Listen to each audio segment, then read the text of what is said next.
Très chers internautes, bonjour et bienvenue à notre programme sur Fantastique Info, la chaîne qui ne cesse de nous offrir des informations adéquates pour notre culture et épanouissement. Devant la caméra, c'est votre humble serviteur Isaac Vunda qui reçoit pour vous le professeur Albert Chibangwa Mulumba, un philosophe spécialisé en philosophie positive, un auteur de plusieurs œuvres scientifiques, avec qui nous allons parler d'un projet sur une maison d'édition nommée Antidote. Bonjour, monsieur le professeur. Bonjour, monsieur. Vous allez très bien là. Très bien, oui. Ok. Et derrière la caméra, je remercie toute l'équipe technique dirigée par l'ingénieur Lucien Bokite. Merci pour tout ce que vous faites pour nous. Alors, monsieur le professeur, avant que nous n'allions plus loin ou expliquer la dénommée antidote, nous voudrions d'abord savoir pourquoi voulez-vous lancer une maison d'édition dans un pays où la lecture n'est pas fréquente dans sa population. Pourquoi, monsieur le professeur? Il faut parler une langue qui demande qu'on écrive. Vraiment. Donc, je m'adapte sur ce que j'appelle, moi, les néocolonialistes noirs. Ok. Donc, c'est pour ça qu'il faut que j'écrive dans une langue étrangère. Et ce qui m'intéresse ici, l'édition Antidote, Ok. c'est en fait la variante de ce que, à Paris, je dirige dans ce qu'on appelle Institut Azur. Donc, Institut associatif des universitaires résidents. Ok. Donc, c'est le déplacement de l'Institut Azur Ok. à Kinshasa, Ok. mais sous la forme d'une maison d'édition. Parce que je voudrais que dans cette maison d'édition, intitulée Antidote, Exactement. je vais tenter d'expliquer à nos intellectuels Ok. ceci, c'est que le président de la République dit à propos de la justice, il dit par exemple la justice est malade. Ok. Mais ce n'est pas seulement la justice qui est malade, c'est l'ensemble de notre communauté dirigée par les néocolonialistes Ok. noirs. Je veux faire, y compris moi, je suis un néocolonialiste noir aussi, Exactement. donc y compris tous ceux qui étudient dans la langue française, qui se voient à travers la langue française, Ok. ce qui est déjà anormal. Il Ok. faut donc essayer de utiliser la langue française pour comprendre que nous avons à nous guérir de cette soumission par rapport aux langues étrangères. Ok. On peut garder les langues étrangères. Nous ne sommes pas des francophones, nous sommes des francophiles. Ok. On peut garder la langue française parce que c'est la langue que nous aimons pour le commerce. Ok. Mais la langue de Kinshasa peut être considérée comme la langue officielle. Ok. Donc, j'apprends à me détourner vers moi, vers nous, vers le Congo, à partir d'un remède qu'on peut donner à nous tous, les anticolonialistes, pour devenir vraiment des propriétaires de notre terre. Voilà pourquoi l'antidote, je dois me guérir moi-même de l'extérieur pour pouvoir mettre cette maison d'édition où je vais publier n'importe quoi, en lingala, en swahili, en Ok. kikongo et en... J'ai dit quoi? Lingala, Lingala, Swahili, swahili, Kikongo, kikongo, Chiluba aussi. chiluba, voilà. Vraiment. Oui, alors, monsieur le professeur, pourquoi vous l'avez nommé antidote? Ben, je ne sais pas si vous voyez souvent quand on est dans les stations-service, vous voyez les dames qui partent avec les pierres, je ne sais pas comment on dit en Libanga lingala. et Nyoka. Libanga Ok, nyoka. ouais, ouais. Donc, libanga nyoka, et pour que ça c'est, si tu es mordu par un serpent, tu prends ce libanga, Ok. ça va sucer Le le venin. poison qui a été inoculé dans votre... Donc, l'antidote, c'est sur tous les plans, sur le plan politique, nous dépendons toujours de la langue extérieure qui est la traduction de ce que nous devrions retrouver, que ce soit la sociologie. Vous avez les Blancs qui nous ont appris, Ok. donc les Occidentaux qui nous ont appris comment il faut voir nos habitudes, les Alinabiso, voir à travers les yeux leurs yeux. Ce qui fait que la traduction étant la trahison, on ne peut pas continuer avec cette trahison. Voilà. En tout cas, merci beaucoup, monsieur le professeur. Puisque c'est une maison d'édition, je ne pense pas que vous serez seulement la seule personne à y publier. Vous donnez aussi l'accès à tout écrivain qui essaie dans l'écriture de venir publier dans cette maison d'édition. C'est ça la publicité que je vais en faire pour qu'on sache que ce qu'ils écrivent, est-ce qu'ils écrivent à travers simplement les yeux de ceux qui nous ont appris, qui ont fait de nous, que nous soyons leur relais sur l'Afrique, ou est-ce qu'ils publient ça à partir de l'Afrique pour qu'ils apprennent aussi le fameux, comment il dit ça ici dans notre politique actuelle, gagnant-gagnant. C'est-à-dire, ils nous apportent et nous leur apportons pour que ce soit une communication positive, comme dirait Enzo. Ok. Alors, monsieur le professeur, vous avez beaucoup vécu en Europe. Vous savez comment les histoires marchent de l'autre côté, surtout avec les maisons d'édition.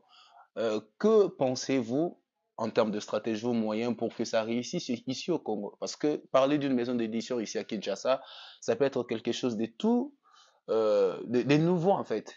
Là, vous pensez quoi en termes de stratégie pour que ce projet réussisse? J'ai publié un livre qui a fait une publicité négative. C'est Hommage à la colonisation. J'avais écrit ce livre-là, j'avais déposé dans les éditions en place là-bas à Paris. Ils disent, oh, mais ne dites pas ça. Voilà. Le comité de lecture, il dit, non, il ne faut pas dire ça, il faut faire ça, il ne faut pas dire ça, il faut pas ça. Ils me disent ce que j'ai à dire par rapport à ce que je comprends. Donc, là, je refuse. Et c'est ainsi que ma femme et moi, nous avons fondé ce qu'on appelle l'édition Okem. Alors, c'est dans l'édition Okem que nous avons publié Hommage à la colonisation. Ça a eu un retentissement, non seulement négatif, mais aussi positif. Ce qui s'est fait qu'au moment où j'ai publié ce livre, dans la salle, il y avait deux groupes. Il y avait les Blancs qui applaudissaient à voir le titre et le groupe des Noirs de Paris qui criait vendu, vendu. Mais à la lecture de l'intérieur de ce livre, à la lecture, ils ont dit, mais oui, mais c'est très bien ce que vous faites, mais il ne fallait pas mettre ce titre-là. Hommage à la colonisation. Hommage à la colonisation. Et je continue à dire hommage à la colonisation. Ah bon, je ne sais pas si vous pouvez nous donner un petit briefing. Qu'est-ce que vous vouliez dire dans cet ouvrage-là, Hommage à la colonisation? Pourquoi vous rendez... Généralement, quelqu'un qui me fait du bien, je lui dis merci. Donc, ces colons nous ont fait du bien? Mais nous parlons dans quelle langue, monsieur? En français, notamment. Et nous sommes heureux de pouvoir parler en français. Donc, vous rendez hommage aux Blancs parce qu'on ils m'ont fait entrer dans leur société. Je connais la société française, de A à Z. Exactement. Mais la société française ne me connaît pas. Donc, ceux qui m'ont fait du bien m'a permis d'entrer chez eux. Alors, je peux leur dire merci. Mais là, ce que vous appelez de pourquoi est-ce que dans l'histoire des Noirs, on a commencé par nous appeler bois d'ébène? Bois, c'est-à-dire un arbre. Comme ça. D'ébène, bois, couleur d'ébène. Progressivement, on a dit esclaves. Et puis aujourd'hui, on dit c'est peut-être des hommes. Et puis on nous appelle aujourd'hui que nous sommes en voie de développement. Mais à force d'entendre qu'on est en voie de développement, moi je regarde autour de moi, je vois, non, on est en voie de sous-développement. Laissez-nous faire ce que nous avons à faire dans nos langues comme nous sommes. Voilà. Et ce n'est pas seulement les langues. Vous avez ce qu'on appelle les religions. Ils se mêlent de ceux qui ne les regardent pas. La religion, c'est l'union de celui qui parle ou qui prie avec son créateur. Mais ils ne donnent pas à nous apprendre. Non, peut-être je vais trop loin. Peut-être il y aura un autre aspect. Et donc voilà. Donc je dis merci à celui qui m'a appris d'entrer chez lui. Bon, merci. Alors, monsieur, vous venez de dire que de l'autre côté, quand vous publiez vos ouvrages, il y a eu une équipe qui essayait, permettez-moi l'expression, de vous recadrer. pour que vous ne blessiez pas C'est ça. euh, Mais c'est ce qu'on appelle le comité de lecture. le comité Comité de d'études. lecture, oui. Oui. Maintenant, ici, dans cette maison d'édition aussi Antidote, vous pensez que vous n'aurez pas ce comité qui va chercher à remettre les écrivains qui peut-être iront à l'encontre de ce que vous avez toujours pensé, C'est vrai. surtout que vous êtes philosophe. Je suis un professeur émérite. Ah ouais? Ça veut dire, j'ai, à côté de mon université qui est l'UPenn, j'ai un centre de recherche. Donc, je prendrai parmi le comité, ceux qui vont constituer le comité de lecture, ceux que je pense notamment celui qui a publié, plutôt qui a son diplôme sur le droit de l'homme, voire à rechercher avant l'arrivée des Blancs, dont nous avons hérité justement ces droits de l'homme, voire avant l'arrivée des Blancs, comment peut être qualifié à la lecture de nos langues le droit de l'homme vraiment à la congolaise. Donc, je prendrai par-ci ceux qui peuvent faire les recherches sur le droit de l'homme avant congolais. Ce qu'on appelle la philosophie avant l'arrivée des Blancs. Ce qu'on appelle la religion avant l'arrivée des Blancs. Ce qu'on appelle la société ou la sociologie avant l'arrivée des Blancs. Donc, c'est une recherche fondamentale avant que les colons ne viennent mettre le pied sur Restons notre... toujours sur les ondes, monsieur Ouais, le professeur. ouais. Étant un philosophe, celui qui prône la liberté, pensez-vous que votre équipe là ne va pas interdire aux écrivains certaines choses, parce que nous voulons être libres en écrivant, en publiant. Vous vous avez plaint vous vous êtes pardon plaint de ce qui s'est passé de l'autre côté. Vous voulez écrire ceci, on vous demandait d'enlever. Maintenant, votre équipe là ne va pas interdire aux jeunes écrivains ou aux écrivains qui iront à leur compte de votre pensée d'extérioriser ce qu'ils ont dans leur tête, monsieur le professeur. Vous dites que je suis euh, philosophe. Ouais, ouais. Je suis philosophe pour contester le fait que je suis philosophe. Je ne suis pas philosophe. Je suis un philosophe, si vous pouvez vous le croire, je suis un philosophe français. Mais je suis un philosophe français que les Français ne reconnaissent pas. Donc, heureusement que je suis philosophe français pour entrer dans la philosophie française et dire que je n'ai pas ma place. Donc, je reviens chez moi pour que ces gens qu'on appelle philosophes, les amoureux de la sagesse, textuellement c'est ça, hein. Ok. Philosophe c'est philosophia, Sophia, donc amoureux de la de la sagesse. sagesse. Mais il y a des amoureux de la sagesse avant que la philosophie n'entre après l'indépendance ici, ou plutôt Exactement. entre les colons n'entrent ici. Voilà. Ok. Donc l'édition ce sera pour voir un peu ce qui était avant que je sois philosophe. D'accord. Merci beaucoup, monsieur le professeur Albert Chibango. Je tiens à vous rappeler que c'est un spécialiste en philosophie positive, un En auteur de plus. philosophie et politique positive. Ah, en philosophie et politique Voilà. positive. Oui, oui. Et si vous internautes, vous êtes en train de suivre ce que le professeur Chibango est en train de dire sur son projet des maisons d'édition nommé Antidote, qui est aussi une opportunité pour la nouvelle génération de publier. Venez dire tout ce que vous pensez.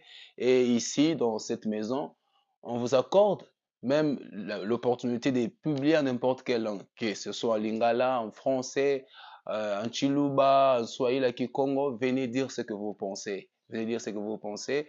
Donc, c'est vraiment un très bon projet, monsieur le professeur. Je ne sais pas, alors, est-ce que pour ceux qui n'ont pas d'argent, ceux qui n'ont rien, ceux qui n'ont pas de moyens, est-ce que vous leur permettez aussi de venir au moins dire ce qu'ils pensent et que vous les aidiez d'une manière ou d'une autre?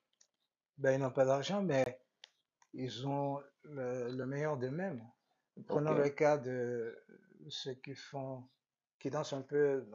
Il y a l'ingénieur Bokité qui a retenu un peu partout dans ses reportages, des gens qui dansent comme ça, ils n'ont pas d'argent, mais ils font ce qu'ils ont à faire, mais on enregistre ça en lingala. C'est ça qui fait la publicité positive. Que tu parles en français, mais le français peut être parlé par ceux qui connaissent la langue française, mais que les autres qui ne connaissent pas Ok, Ils sont laissés comme ça sur la route parce qu'ils ne parlent pas français, ok, qu'ils ne soient pas préjudiciés. ok, Il faut qu'ils viennent ok, et qu'ils parlent ok, en langue. Ça peut être en Swahili, ça peut être en Kikongo, ça peut être en Chiluba, ça peut être en Lingala, ok. surtout en Lingala parce que nous sommes dans la région lingalaphone. Lingalaphone, oui, oui. Et ça peut être en Otetela, Ok, ça peut être. Nous foisonnons des cultures diversifiées ici. Donc, il exactement. faut toujours leur donner l'occasion de pouvoir accéder à l'intelligence congolaise authentique. Exactement, monsieur le professeur. Comme je venais de le dire tantôt, c'est un philosophe positif, un professeur émérite. Il y a toute une équipe qui l'accompagne dans la rédaction des ouvrages. Et tant que vous êtes là, tout ce que vous avez comme idée à publier, venez, il y a une équipe qui va vous aider à dire ce que vous avez à dire, à écrire ce que vous avez à écrire. Dans tous les domaines, hein. Oui, Ça peut être dans le domaine qu'on appelle scientifique, ça peut être dans le domaine sociologique, comme je l'ai dit tout à l'heure. Il faut que ça soit quelque chose qui fasse vivre les villages. Pourquoi est-ce que les gens viennent à Kinshasa? vraiment. Parce que les villages ne sont pas Occupé ou... voilà, ne sont pas occupés à pouvoir faire valoir ce qu'ils font. C'est sur le plan là que j'apprécie beaucoup le professeur, l'ingénieur Bokité, pour ce qu'il Exactement. fait autour de Kinshasa ici, ce soit pour les éleveurs de cochons, ce soit pour ceux qui font les champs, etc. Tu vois, nous sommes riches, mais Exactement. ne croyons pas que nous sommes Exactement. riches parce que Exactement. nous nous dirigeons vers ceux qui nous exploitent. Exactement. En tout cas, merci beaucoup, monsieur le professeur. Pour vous qui nous suivez, chers internautes, toutes les données vous sont affichées en bas de l'écran. Vous qui êtes intéressés pour venir vers la maison d'édition Antidote, prions tout simplement de nous contacter avec les coordonnées que nous vous avions affichées en bas de l'écran. Et pour nous, nous pensons déjà nous arrêter là-bas, très chers internautes. À la prochaine édition où vous aurez encore d'autres éléments pour votre épanouissement culturel. Merci beaucoup.